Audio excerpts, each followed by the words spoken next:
निकिता पाटील, वृत्तम मराठीच्या बुलेटिन मध्ये आपलं स्वागत।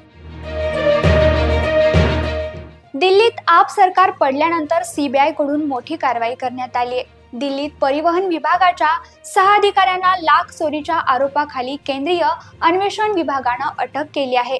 अधिकाऱ्यांनी बुधवारी या संदर्भात माहिती दिली आहे। नुकत्याच झालेल्या दिल्ली विधानसभा निवडणुकीत सत्ताधारी आम आदमी पक्षाच्या पराभवानंतर दिल्लीतील ही पहिली मोठी कारवाई आहे। दिल्ली परिवहन विभागात मोठ्या प्रमाणात होत असलेल्या भ्रष्टाचाराच्या तक्रारी सीबीआय कडे आल्या होत्या आणि या तक्रारी अंतर्गत पुराव्यानिशी संबंधित अधिकाऱ्यांवर ही कारवाई करण्यात आल्याचे सांगण्यात येते। अयोध्येतील राम मंदिराचे मुख्य पुजारी सत्येंद्र दास यांचं निधन झालं आहे। त्यांनी लखनौ येथील संजय गांधी या रुग्णालयात अखेरचा श्वास घेतला। आचार्य सत्येंद्र दास यांचे शिष्य प्रदीप दास यांनी यासंबंधी माहिती दिली आहे। अयोध्येतील घटनांचे साक्षीदार असलेले सत्येंद्र दास हे 85 वर्षाचे होते। त्यांना 3 फेब्रुवारी रोजी मेंदूतील रक्तस्रावानंतर लखनौ पीजीआय मध्ये आणण्यात आले होते।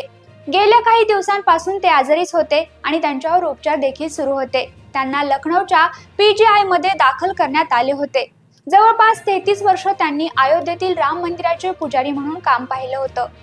पश्चिम बंगालमध्ये सध्या राजकीय वातावरण चांगलंच तापलं आहे। सत्ताधारी तृणमूल काँग्रेस आणि राज्यपाल यांच्यात पुन्हा तणाव वाढल्याचं पाहायला मिळतंय। राज्यपाल सीवी आनंद बोस यांनी मुख्यमंत्री ममता बॅनर्जी, तृणमूल काँग्रेसचे ज्येष्ठ नेते कुणाल घोष आणि 2 नवनिर्वाचित आमदारांना मानहानीची नोटीस पाठवली आहे।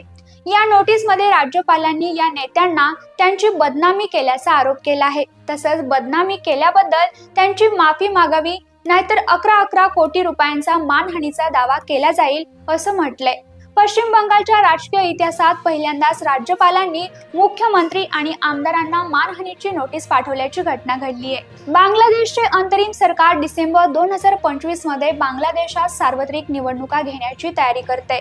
बांगलादेशात सत्तापालट झाल्यानंतर डिसेंबरमध्ये बांगलादेशमध्ये नवीन सरकार स्थापन करण्यात येईल। सोमवारी अंतरिम सरकारचे मुख्य सल्लागार मोहम्मद युनुस यांनी या संबंधित माहिती दिली आहे। अंतरिम सरकार डिसेंबर पर्यंत सार्वत्रिक निवडणुका घेईल असं आश्वासन अंतरिम सरकारकडून देण्यात आलं आहे।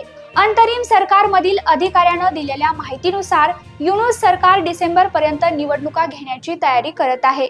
निवडणूक आयोगाशी या संबंधित चर्चा झाली असून यावरती एकमत झाले असून निवडणुका लवकरच घेतल्या जाऊ शकतात असंही त्यांनी सांगितलं आहे। शिवसेना ठाकरे गटाचे प्रमुख उद्धव ठाकरे यांना आता मोठा धक्का बसलाय। कोकणातील ज्येष्ठ शिवसेना नेते व माजी आमदार राजन साळवी यांनी उपनेते पदाचा राजीनामा दिला आहे। एकनाथ शिंदे यांच्या उपस्थितीत ते शिवसेनेत गुरुवारी प्रवेश करतील असं देखील सांगण्यात येते। विधानसभा निवडणुकीत मिळालेल्या पराभवानंतर उबाटातील अनेक नेत्यांना भविष्यातील राजकीय वाटचालीची चिंता लागून राहिली आहे। अशा स्थितीत काही नेत्यांमध्ये पक्षांतराविषयीची चलबिचल सुरू आहे। यातच शिवसेनेचे निष्ठावंत समजले जाणारे माजी आमदार राजन साळवी यांनीही शिवसेनेला जय महाराष्ट्र करण्याचा निर्णय घेतलाय। तर या होत्या आतापर्यंतच्या महत्त्वाच्या घडामोडी। उद्या पुन्हा भेटू अशाच महत्त्वाच्या घडामोडी सोबत। धन्यवाद।